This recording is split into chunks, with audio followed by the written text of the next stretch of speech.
저희 용옥교당 11월부터 계문 체크 공부 시작했잖아요. 저녁마다 조석 신고, 그러니까 저녁 신고 올리시고 계문 체크 잘 하고 계셔요? 지난주에 한 교도님이 말씀을 하세요. 교무님, 저는 보름이 지나도록 악한 말을 2번밖에 체크 안 했어요. 왜냐? 누구를 만나야 욕이 나오지. 맨날 혼자 집에 있는데 구업을 지을 일이 없어요. 교도님들마다 처한 상황이 다 다르시죠? 어떤 분은 너무 다양한 사람들과 다양한 일을 하다 보니까 내가 신구의 삼업으로 악업을 짓고 싶지 않아도 마음으로 나도 모르게 미워하는 마음이 나가고 입으로 나도 모르게 욕이 나가고 행동으로 부득이 계문을 범하게 되는 일이 많단 말이에요. 그런데 어떤 분은 매일매일이 너무 단조로워서 신구의 삼업으로 악업을 짓고 싶어도 기회가 없어요. 계문을 체크하나 마나 상대가 있어야 계문을 범하지. 매일매일이 비슷한 일상인데 계문 체크할 거리가 없다라고 하십니다. 그런 분들 계시죠? 경계가 너무 많아서 부득이 계문을 범할 일이 너무 많아서 좀 불편해요 하시는 분과 계문을 범할 기회가 없으신 분, 이 두 분 중에 누가 계문 공부를 더 열심히 해야 될까요? 누가 열심히 해야 돼요? 혹시 교도님들 버킷리스트라는 단어 들어보셨나요? 내가 죽기 전에 꼭 이것만은 해볼 거야. 뭐 세계여행을 갈 거야. 10년 만에 10억을 모을 거야. 나 번지점프 꼭 해볼 거야. 이렇게 꼭 해보고 싶은 것을 적은 그 목록을 버킷리스트라고 하거든요. 저도 20대를 시작할 때 이 버킷리스트를 적었었어요. 나는 꼭 이걸 해볼 거야. 해볼 거야. 해볼 거야. 그 중에 한 가지가 정말 기억에 남는 것이 있어요. 제가 뭐를 꼭 해보고 싶었을까요? 낚시를 꼭 해보고 싶었습니다. 낚시. 제가 그것을 어떻게 기억을 하고 있냐. 그때가 제가 출가를 이제 막 결심을 하고 교당에 다닐 때인데 교무님께 교당에 가서 말씀을 드렸어요. 교무님, 저는 이것도 하고 싶고 저것도 하고 싶은데요. 꼭 한번 낚시를 좀 해보고 싶어요. 이렇게 말씀을 드렸더니 그 교무님이, 지도 교무님이 눈을 이렇게 동그랗게 뜨시더니 도근아, 너 다른 거는 다 해봐도 되지만 낚시는 절대 하면 안 된다. 이렇게 얘기를 하시는 거예요. 그래서 제가 왜요? 그거는 살생을 하는 거잖아. 이렇게 말씀을 하셨어요. 그래서 저는 살생을 하려고 낚시를 하는 게 아니라 그때 당시 그 TV를 보던 제 모습이 생각이 나요. 이렇게 고요한 호숫가에 가서 딱 낚시를 딱 던져놓고 앉아서 멍하니 세월을 음미하다가 찌가 움직이면 한번 탁 건지고 얼마나 아름답잖아요. 저는 이렇게 해서 낚시를 하고 싶었기 때문에 설령 고기를 잡는다 하더라도 전 놔줄 거예요 라고 했어요. 그랬더니 교무님 뭐라고 하시냐면 네가 재미로 낚시 바늘에 고기 입이 킥 걸려가지고 그 고통받은 그 업은 어떡할래? 네가 그거 다 그 업을 받게 된다. 그래서 다음 생에 언청이로 태어나기도 하고 어디 흉터를 갖고 태어나기도 하고 그렇게 되는 거야. 절대 하지 마. 제가 이 이야기를 그때 듣고 마음이 어땠을까요? 마음이 진짜로 답답했습니다. 왜 답답했을까요? 에? 왜 답답했어요, 제 마음이? 정말 진짜 한 번쯤은 해보고 싶은데 왜 하지 말라고 하실까? 내가 나쁜 의도를 가지고 하는 것이 아닌데 하지 말라니까 너무 답답해. 이런 대화를 나눈 지 어느덧 20년이 지났습니다. 20년이. 저는 지금도 낚시가 하고 싶을까요? 네? 제 동생이 호주에서 살아요. 호주. 이민을 가서 사는데 여름 휴가로 보트를 타고 그 푸른 바다에서 보트를 타고 막 그 열대어 같이 생긴 그런 물고기를 막 잡고 하는 사진을 가족 카톡에 탁 올렸어요. 제가 동생한테 전화했어요. 동생아, 너 낚시는 하지 마. 내 조카들한테, 네 딸, 네 아들한테 하든지 말든지 내 조카들한테는 낚시 취미로 가르쳐주세요. 제 동생이 그 말을 듣고 그냥 점점점 답답했겠죠? 제 마음에서 너무 걱정이 되는 거예요. 혹시나 제 동생이, 제 조카가 낚시에 취미를 붙이게 되면 이렇게 남이 낚시를 하는 것을 봐도 걱정이 되는데 제가 지금 저 스스로 낚시가 하고 싶을까요? 예? 지금 낚시가 하고 싶을까요, 제가? 지금은 누가 저에게 공짜로 요트 태워줄 테니까 물고기 잡고 싶은 만큼 잡어 라고 해도 그 요트에 절대 타지 않습니다. 누가 호숫가에서 고요하게 우리 낚시하면서 물멍하자 제가 거기에 갈까요? 네, 절대 가지 않습니다. 전혀 가고 싶지 않아요, 지금은. 제가 이렇게 변하게 된 이유가 무엇일까요? 제가 왜 이렇게 변했어요, 20년 만에? 제가 20대 그 시절에는 낚시를 하는 재미, 그게 얼마나 재밌겠어. 그것에 집중이 되었기 때문에 꼭 한 번은 낚시를 가고 싶었지만 20년이 지난 지금은 낚시를 하면 안 되는 이유에 집중이 되어 있기 때문에 누가 하라고 해도 하기가 싫은 거죠. 서가모니 부처님께서 수가 장자를 위해서 여러 가지 업보의 종류에 대해서 설법한 경전이 있어요. 그게 업보차별경이라고 하는데 우리 원불교 경전에도 삽입이 되어 있습니다. 업보차별경을 보면 이제 거기를 보면 얼마나 재밌는지 몰라요. 한번 시간 나시면 읽어보세요. 왜 누구는 못생기게 태어나고 누구는 이쁘게 태어나고 누구는 복이 많게 태어나고 누구는 돈이 없게 태어나고 막 그런 업보가 왜 그렇게 일어나는지에 대해서 막 설명을 해놓으신 경이거든요. 거기 보면 단명보, 명이 짧은 과보를 왜 받는가? 그 이유가 스스로 살생을 많이 하거나 살생을 돕거나 살생하는 것을 보고 좋아하면 단명보를 받는다. 그게 나와 있어요. 그리고 외악보라고 있어요. 외악보. 그러니까 바깥으로 악을 받는 거예요. 밖으로 항상 악한 경계를 당하게 되는 사람. 왜 그런 과보를 다는가? 어떤 사람은 살면서 뭐만 하려고 그러면 밖에서 매일 도와주는 사람이 있는가 하면 뭐만 하려고 하면 막 악한 경계들이 다가오시는 분들 계시죠? 왜 그걸 받게 되는가? 여러 이유 중에 하나가 스스로 살생을 많이 하거나 살생을 돕거나 살생하는 것을 보고 좋아하면 외악보를 받게 된다. 이런 말씀이 있습니다. 우리가 살생 하나만 두고 보더라도 인과적으로 곰곰이 한번 생각해 보세요. 입장 바꿔서 누군가가 나를, 내 가족을 죽인다고 생각해 보세요. 어떤 마음이 드세요? 부득이하게 실수로 죽여도 실수로 우리가 차 사고 나서 죽는 경우도 있잖아요. 그래도 원수가 되기 쉬운데 재미로, 취미로, 기쁘게 나를 죽였다. 내 가족을 죽였다. 인과적으로 어떤 마음이 날까요? 완전한 상극, 서로 원수가 되는 인연을 맺게 되는 것입니다. 그리고 살생을 하는 순간 인과적으로 그런 상극의 인연을 맺음과 동시에 내 심성, 심성의 악한 심성으로 제가 기질이 될까요? 선한 심성이 심어질까요? 악한 마음이 심어져요. 제가 이렇게 튼튼해 보여서 믿기지 않으시겠지만 정말 모기 한 마리도 죽이지 못하는 애였어요. 어릴 때부터 그랬어요. 그래서 막 이렇게 모기나 파리나 지나가면 탁 잡는 게 아니고 아 무서워 이렇게 하는 잘 안 죽이는 애였단 말이에요. 그리고 나서 이제 원래도 그러니까 전생에도 그랬겠죠. 그러다가 이 생에 와서 또 사는데 그렇게 살다가 이 법을 만나서 보니까 모기도 뭐 죽일 필요가 없구나. 그래 피 좀 헌혈해 하면서 매일 모기 앉아서 먹으면 그래 먹어라 먹어. 근데 또 과학적으로 이 모기가 사람 피를 먹잖아요. 우리가 탁 치면은 먹다가 실수로 탁 빠지면 그게 간지러운 건데 모기가 먹을 만큼 먹으면 뭐 그것을 무슨 침을 발라가지고 가렵지가 않다는 거예요. 막 한때 그 얘기가 막 유행이 돼가지고 헌혈을 했단 말이에요 그동안. 그런데 용옥교당에 왔어요.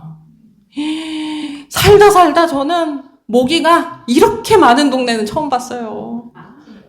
그래서 예전에는 제가 어땠냐면 윙윙 하면은 제가 모기 탓을 했어요. 모기야, 네가 소리만 안 내면 내가 잠을 잘 잘 수 있으니까 죽일 일이 없을 텐데 네가 그렇게 윙윙거리니까 어쩔 수 없이 내가 죽이는 거야. 미안해 하고 죽였단 말이에요. 근데 이 부산 모기들은 소리를 안 내요. 안 내고 자고 있는데 따끔따끔 여기 따끔따끔 그리고 이게 뭐야 이게 뭐야 도대체 왜 따끔거려? 무슨 벼룩이 있나? 이 생각이 있어서 보면 모기가 불 켜놓고 보니까 어젯밤에도 모기가 3마리나 있어. 3마리나 그저께 밤에도 잡았는데 근데 제가 이제는 모기를 어떻게 잡을까요? 모기야 미안해 칙 이제는 안 그래. 그러다가 몇 번 놓쳤거든요. 그러니까 이제는 모기 전용 책이 있어요, 제 방에. 딱 앉아있으면 이렇게 가가지고 탁! 죽여버려요. 그러니까 제 마음이 어떠냐. 제가 어저께 진짜 그 마음이 느껴졌어요. 탁! 죽이는 순간 예전에는 그 죽은 모기 입장이 제가 되는 거예요. 그래서 얘 죽이면 안 돼. 미안해. 이 마음이 들었는데 지금은 탁! 죽이는 순간 시원하다. 이게 너무 무서운 거예요, 사실은 생각해보면. 제 심성이 살생을 하면서 시원하다. 옛날엔 무섭다, 싫다 이랬던 마음이 계속 여기서 용옥교당에서 모기 잡는 습관이 되다 보니까 그리고 맨날 원수를 맺는 거예요, 마음으로. 이놈이 또 나 물었네. 밤에 또 들어왔네. 막 이러다 보니까 그냥 탁 죽이고 나면 시원하다. 이게 바로 마음에 악한 마음이 길들여지는 지금 과정에 제가 있는 겁니다. 이게 굉장히 무서운 거예요. 우리 원불교 2대 종법사님이신 정산 종사님께서는 말년에 조금 몸이 많이 아프셨어요. 그러니까 제자들이 이 막 그 우물에 있는 고기를 잡아다가 이제 뭐 붕어 뭐 이런 거였겠죠. 그런 걸 해서 약을 막 해드리려고 하니까 약을 쓰되 살생하는 약은 쓰지 마라. 이렇게 말씀을 하셨어요. 이거는 실화입니다, 실화.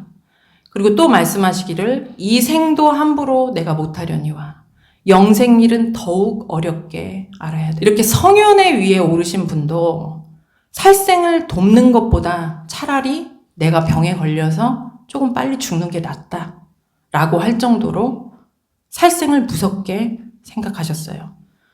그래서 연고 없이 살생을 말며, 이게 원불교 보통급 10계문 첫 번째 조항입니다. 연고 없이 살생을 말며, 완전 부득이한 경우는 어쩔 수 없겠지만 어쩔 수 없이 살생을 하는 경우에도 이러한 인과관계, 그리고 내 마음에 악심이 심어지는 인과관계, 이런 것들이 성립이 되기 때문에 모기 한 마리라도 재미로 죽이지는, 누구를 위해서 그래야 될까요?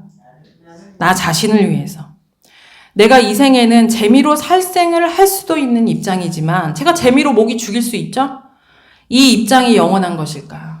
영원한 것인가요? 지금 내 모습, 내 권리, 내가 누리는 모든 것들이 절대 영원한 것이 아니라 시시때때로 끊임없이 변하다. 한 생뿐 아니라 우리는 영생을 살아간다고 했어요. 나면 또 죽고 나면 죽고 나면 죽고 하는 그 영원한 세상을 살아가면서 내가 물고기 입장, 모기 입장, 그런 것이 아니더라도 삶을 보세요. 살아가면서 상대적 약자의 입장에 놓일 때가 굉장히 많으시죠? 우리가 대통령 앞에 가면 약자잖아요. 이렇게 모든 만물이 한 기운으로 이 우주에 존재하며 서로 상생상극으로 응하게 되는 이치가 분명히 있다는 것을 몰랐을 때는 취미로 낚시도 하고 재미로, 우리 어릴 때 어떤 교도님이 말씀하시더라고요. 교무님, 생각해보니까 제가 살생을 너무 많이 했습니다. 어릴 때 잠자리 꼬리 뜯어가지고 뭐 날리고 개구리 똥꼬 불어가지고 그런 거 해보셨어요? 그게 얼마나 지금 생각해보니까 제가 정말 이 법을 몰라서 재미로 그렇게 걔네들을 너무너무 수없이 많이 죽였는데, 예? 지금 너무 이제 후회가 된다는 말씀을 하시더라고요. 이 이치를 모르는 사람은 그렇게 재미로 할 수밖에 없지만 이 이치를 아는 사람은 부득이 모기 한 마리를 죽이게 되는 것도 꺼려지는 마당에 살생을 하는 취미를 선택할까요? 계문을 범할 수밖에 없는 삶을 사는 분이 계시고 또 계문을 범할 기회가 없는 분, 두 분 중에 누가 계문 공부를 열심히 해야 할까? 누가 열심히 해야 돼요? 두 분 다 열심히 하셔야 됩니다. 계문을 자주 범하시는 분들은 당연히 지금 악업을 끊기 위해서 계문 공부를 열심히 해야 되겠죠? 예? 근데 이 계문에 내가 걸릴 것이 없어요. 왜 계문 공부를 열심히 해야 될까요? 우리 수타원님이 집에서 뭐 살생할 일, 그 아파트엔 모기도 없대요. 살생할 일도 없고 뭐 계문을 범하실 일이 없어요. 근데 왜 계문 공부를 하세요? 제가 20여 년 전에 낚시를 하고 싶어도 낚시를 할 뭐가 없었어요? 기회가 없었어요. 기회가. 살생을 하고 싶어도 특별히 살생을 할 기회가 없었어요. 그때는 계문을 체크할 일이 없어요. 그렇다고 제가 연고 없이 살생을 말며 라는 계문을 나랑 별 상관없다라고 생각하며 방심할 수 있을까요? 제가 방심할 수 있나요? 20년 전에 제가 방심하다가 어느 날 우연히 기회가 생기면 어떻게 될까요? 주저없이 그것을 선택합니다.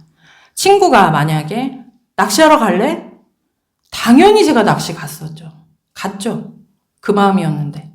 그리고 쫙 낚시를 하다가 손맛을 보게 되고 또 매주 낚시하는 재미로 살게 되고 지금 제가 도시어부에 출연하고 있을 수도 있어요. 기회가 있었다면. 어떤 일이든 누구에게나 시점이라는 것이 있습니다. 시작하는 순간이 있어요.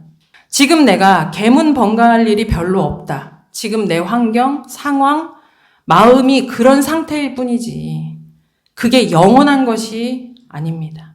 언젠가 우연히 생각지 못하게 악업을 시작할 기회가 찾아오게 돼요. 연고 없이 살생할 기회, 도둑질할 기회, 가늠할 기회, 연고 없이 술을 마실 기회, 또 잡기, 노름을 할 기회, 악한 말, 욕을 할 기회. 우리 회장님 지금 욕 안 하시죠? 욕을 할 기회가 올 수도 있어요. 연고 없이 싸움을 하게 될 기회, 공금을 범하게 될 기회. 우리 정타원님 공금 범하지 않으시죠? 공금을 범하게 될 기회가 올 수도 있어요. 연고 없이 금전여수 돈을 꿔주고 돈을 꾸고 할 기회, 연고 없이 담배를 피울 기회가 올 수 있습니다. 언제 인연이 될지, 언제 기회가 생길지 모르는 일인데 지금 현재 나의 삶에서 계문을 범할 기회가 없다고 해서 방심하며 내가 그것을 소홀히 할 수 있는가? 저 같은 경우는 운이 굉장히 좋은 사람이라고 저는 생각을 합니다. 낚시를 해볼 기회가 찾아오기 전에 그 맛을 보기 전에 이 교법을 통해서 스승님을 통해서 살생에 대한 개념이 생기게 되고 지은 대로 받게 되는 인과의 이치에 눈을 뜨게 되고 살생을 절대 취미로 하면 안 되는 거구나라는 확실한 신념이 생겼기 때문에 동생이 호주에 와서 요트 타고 낚시하자라고 얘기를 해도 절대 그걸 제가 선택하지 않아요. 이 말인즉 내가 지금 계문 체크를 하는 데 있어서 특히 도둑질을 말며 간음을 말며 공금을 범하여 쓰지 말며 이런 조목은 나랑 지금 상관이 없는 경우가 굉장히 많으시죠? 공금을 범하여 쓰고 싶어도 공금이 없는데 어떻게 공금을 범하여 쓰겠어요? 하지만 우리가 꼭 명심해야 될 것은 지금 현재 내가 그 계문을 범할 상황, 인연, 마음의 기회가 없을 뿐이지 이 생을 통해서 인연 따라 마음 따라 기회가 오는 날이 생길 수도 있기 때문에 반드시 내가 이 법을 만났을 때 이 계문에 대해서는 토를 떼고 확실한 신념을 가져야겠다라는 서원을 세우셔야 되는 것입니다. 저는 늘 마음에 유념하는 부분이 있어요. 저 자신을 향해서. 사람 일 어떻게 될지 모른다. 제가 지금으로서는 도둑질을 안 하고 있어요. 이도근 교무가. 도둑질을 안 하고 있어요. 지금 하지 않기 때문에 영원히 제가 도둑질을 안 하라는 법이 있나요? 예? 과신할 수 있을까요? 저는 그렇지 않다고 생각합니다. 태어날 때부터 도둑놈 돼야지 라고 마음먹은 사람이 있을까요? 그럴 생각이 전혀 없었던 사람들이 우연한 기회에 한마음 욕심이 생하면 도둑놈이 되는 거예요. 어제까지는 달콤한 케이크에 내가 욕심이 나지 않았는데 오늘 갑자기 그 케이크를 먹고 싶어지는 경우 있으세요, 없으세요? 그게 한 생각 욕심이 생긴 겁니다. 저 아는 교무님이 어떤 은행에 출자금 통장을 만들었다가 횡령 사건에 연루가 되었어요. 피해자가 되셨어요. 근데 어떻게 해서 어떻게 그런 일이 저는 진짜 믿기지도 않는 그런 일이 일어날 수 있냐라고 했더니 그 은행 직원이 몇십 년 아주 성실하게 은행 직원으로 일을 하다 보니까 이렇게 주위에서도 이제 다 신뢰를 하게 되고 그 교무님들이 이제 은행 거래 이렇게 꼭 은행까지 가야 돼 하는 그런 생각으로 서로 심부름을 해주고 막 이제 다시 재해탁을 해주고 이제 그냥 했는데 알고 봤더니 그분이 은행을 간둔 지 몇 년이 지난 거예요, 지금. 몇 년 지난 상태에서도 은행에서 근무하는 척 하면서 돈을 굴리고 서로 재해탁해준다고 하고 이자는 또 주고 이자는 통장으로 넣어주고 해가지고 지금 10억이 넘게 횡령을 하고 10억이 넘는 피해를 본 사람들이 한 20명 모여 있다고 하더라고요. 지금 그분이 형사조사를 하면서 결국 감옥에 가야 되는 신세가 되었습니다. 피해를 입은 그 교무님이 그러세요. 돈 횡령한 그분이 정말 바보 같다고. 돈 횡령한 그분이 고작 10억 때문에 자기 인생을 그렇게 그르치냐고. 적어도 200억은 횡령을 해야지. 감옥에 한번 가려면 200억 정도는 횡령을 하고 감옥에 가야지. 세상에 고작 10억 횡령하고 인생을 그렇게 버려. 그분이 성실하게 은행원으로 승승장구하던 그 시절, 도둑질과는 전혀 거리가 멀게 살던 그 시절에 본인이 10억을 횡령해서 감옥 갈 줄을 알았을까요? 그 가족들, 친구들은 알았을까요? 만약 그분이 원불교에 다니시면서 미리미리 조심하며 계문 공부를 철저히 연마해서 인과의 눈을 떴다면, 그리고 미리미리 경계마다 앗 경계다 라고 소리쳐서 경계에 휩쓸리지 않는 마음의 힘을 갖췄다면, 설령 어느 날 내가 돈이 급한 상황이 되고 돈에 대한 욕심으로 마음이 혹했다 하더라도 어땠을까요? 앗 경계다 라고 소리치고 감옥에 갈 일이 생기지가 않아요. 우리가 부처님의 가르침을 배우고 공부하는 이유가 무엇일까요? 우리가 부처님 공부 왜 해요? 유식해지기 위해서 하나요? 우리가 성품의 이치를 깨닫고 또 진리를 깨닫기 위한 이유가 뭘까요? 결국은 실생활에서 악업은 끊고 선업을 행하기 위해서. 공자왈, 맹자왈, 금강경, 일원상, 법문 다 외우고 말할 수 있는데 현실에서 매일 악업을 반복하며 살아간다면 그게 다 무슨 소용일까요? 아는 것이 무슨 소용일까요? 그렇기 때문에 소태산 대종사께서는 우리의 법의를 향상하는 기준으로 이 계문을 지켜받는 것을, 받아 지키는 것을 기본 조건으로 제시하셨습니다. 용옥교당은 11월부터 계문 공부를 시작했죠? 저도 그전에는 계문 공부를 그냥 계문 공부로만 생각했어요.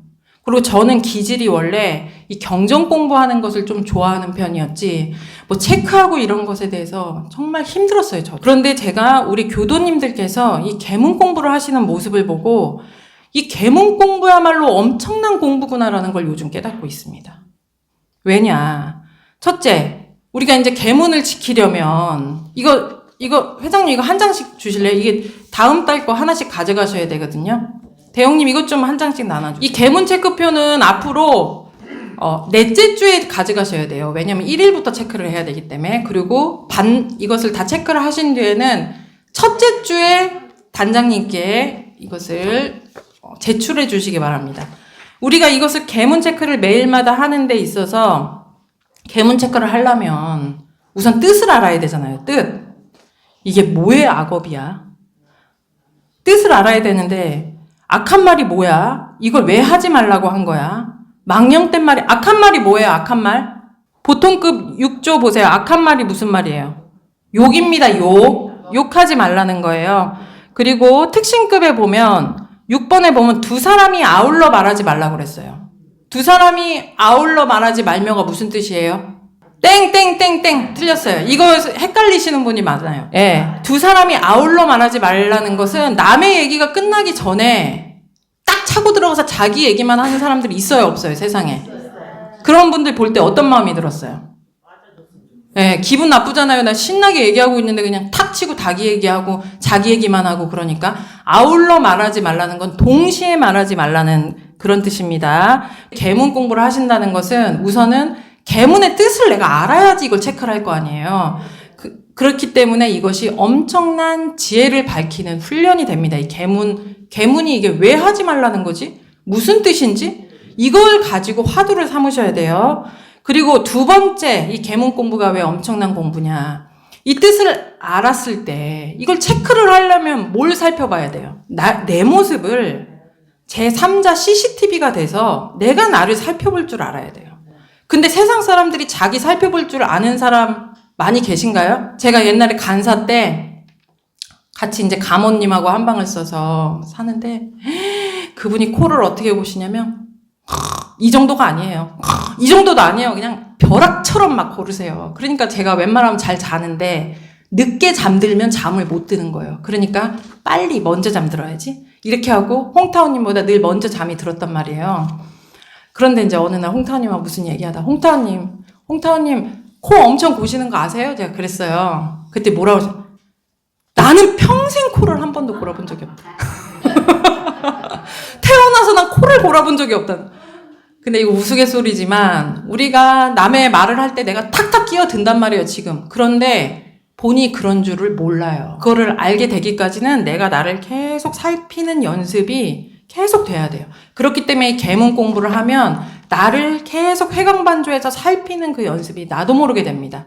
그렇기 때문에 이게 엄청난 공부예요. 셋째는 이게 또 이제 세 번째 계문 공부가 엄청난 공부인 이유가 우리가 만약에 저가 살생을 하게 된다. 만약에 화가 나 계속. 화는 뭐냐면 끝에 보면 탐심은 욕심이고 진심이 화내지 말며예요. 근데 제가 매일 화가 난단 말이에요. 무슨 경계마다. 그러면 계문을 이렇게 체크하게 되잖아요. 계속. 5번 나 오늘 화냈어. 이렇게. 계문 체크를 계속 하다 보면 이제 어떻게 되냐. 교무님, 제가 그래서 계속 이렇게 계문 체크가 되는데 어떻게 하면 화가 안 나요? 우리가 이제 그 공부기를 스스로 모색하고 찾게 됩니다. 제가 교도님들께 화가 날 때는요, 악경계다 하시고 이렇게 공부하세요. 100번 말씀드려도 한 귀로 들어갔다가 한 귀로 나오는 경우도 되게 많아요. 그런데 내가 스스로 의문을 가졌단 말이에요. 내가 계속 화나는 거에 체크가 되는데 이걸 어떻게 하면 끊을 수 있을까요? 그때 이렇게 법문을 본다거나 공부를 하면 그 공부가 내 것이 되는 거예요, 내 거. 그렇기 때문에 이 계문 공부가 모든 공부의 기본입니다. 기본. 이 엄청난 공부예요. 대종사 말씀하시기를 오늘 법문입니다. 대종사 말씀하시기를 사람이 평생에 비록 많은 정국을 벌어놓다 하더라도 죽을 때에는 하나도 가져가지 못한다. 하나도 가져가지 못하는 것을 어찌 영원한 내 것이라 하리요. 우리 사람들은 보통 많은 전국을 벌기 위해서 그러니까 돈을 벌고 집을 사고 자산을 늘리고 명예를 높이고 하기 위해서 지금 전력 투구를 하면서 살아가요. 많은 사람들이. 그런데 저번에 말씀드렸다시피 우리가 언제 죽을지 모르는 일이에요. 오늘 죽을 수도 있고 내일 죽을 수도 있고 모레 죽을 수도 있어요. 사실. 제가 이렇게 말해놓고 오늘 죽을 수도 있어요. 그런데 그 죽을 때 그러면 그 내가 최선을 다해서 벌어놓은 것들을 내가 가져갈 수 있냐? 하나라도 가져갈 수 있나요? 그러면 영원한 나의 소유가 뭐냐? 그럼 가져갈 수 있는 게 뭐냐는 거예요. 가져갈 수 있는 건 생전에 어느 방면으로든지 남을 위하여 노력과 보시를 많이 하되 내가 했네 하는 그런 마음이 없는 보시로서 무루의 복덕을 쌓아야 될 것이요. 내가 이 생에 막 복을 많이 축적하는, 그러니까 돈을 많이 축적하는 것보다 누군가에게 복을 지어서 그 복의 덕을 쌓아놓으면 그건 다음 생으로 이전이 된다는 거예요. 그러니까 복 받는 삶을 살게 된다는 거예요. 그런데 그것도 영원한 건 아니에요. 왜? 내 마음이 오늘은 복을 쌓는 삶을 살고 싶었지만 또 다음 생에는 복을 쌓기가 싫어질 수도 있어요. 그러니까 그건 영원하다 할 수 없어요. 그러면 참으로 영원한 나의 소유는 무엇이냐? 2가지를 말씀하셨어요. 첫째는 정법에 대한 서원, 내가 진급하겠다, 이 법으로 공부를 하겠다라는 서원. 둘째는 그것을 수행한 마음의 힘입니다. 우리가 계문 체크 내가 해보겠다. 대종사님이 하라고 하셨으니까 해보겠다. 이건 서원이에요. 그리고 마음 먹었지만 이게 쉽나요? 이게 쉬워요? 매일 하는 게? 싫은 것을 해내는 그 힘, 그게 수행의 힘이 쌓이는 것입니다. 오늘은 원불교 30계문 공부에 대해서 누가 열심히 해야 되는가 말씀을 드렸습니다. 계문을 많이 범하게 되는 환경의 분들과 계문을 범할 일이 없는 분들 모두가 필수적으로 정성을 다해야 된다라고 말씀을 드렸습니다. 미리미리 계문 공부를 해놓아야 악업의 기회가 왔을 때 그것을 내가 선택하지 않게 됩니다. 계문 조항을 의두 삼아서 연마하고 나를 자상히 살피는 연습을 하고 계문을 범하지 않을 공부길을 찾다 보면 진리의 눈을 뜨게 되고 지혜가 밝아지고 참된 공부길로 나아가게 된다라고 말씀드렸습니다. 이 계문 공부를 하다 보면 죄책감 때문에 하기 싫어지는 마음이 생기는 경우가 있어요. 죄책감 느껴보신 분 계세요? 앞으로가 중요합니다. 원불교는 미래를 개척하는 종교예요. 미래를 개척하는 종교. 그래서 계문을 기준 삼아서 오늘 제가 또 실패했지만 내일 내가 또 다시 도전한다. 계속 도전하는 마음으로 계문을 기준 삼아서 공부를 하시다 보면 내 영생길이 열리게 됩니다. 영생길이. 그러니까 이 공부하시다가 내가 너무 진짜 죄책감 느껴. 이거 계문 공부 안 할 때는 죄책감 안 느꼈는데 아니 계문 공부 안 할 때 죄책감 안 느낀 게 무슨 상관이야. 인과적으로는 똑같이 오는데. 그러니까 문제는 죄책감에 너무 빠지지 마시고 그냥 그 털어내는 수행을 하세요. 털어내시고 내가 한 발 한 발. 제가 대용님 하신 말씀이 되게 마음에 와닿았어요. 대용님 뭐라고 하셨냐면 저는 그냥 천천히 제 수준에 맞게 한 발 한 발 가겠습니다. 어찌됐건 한 발 한 발 그냥 가시는 것이 중요합니다. 그래서 영생토록 사은의 보호를 받는 진급의 기원 만드시기를 염원드리면서 이상 설교 마치겠습니다.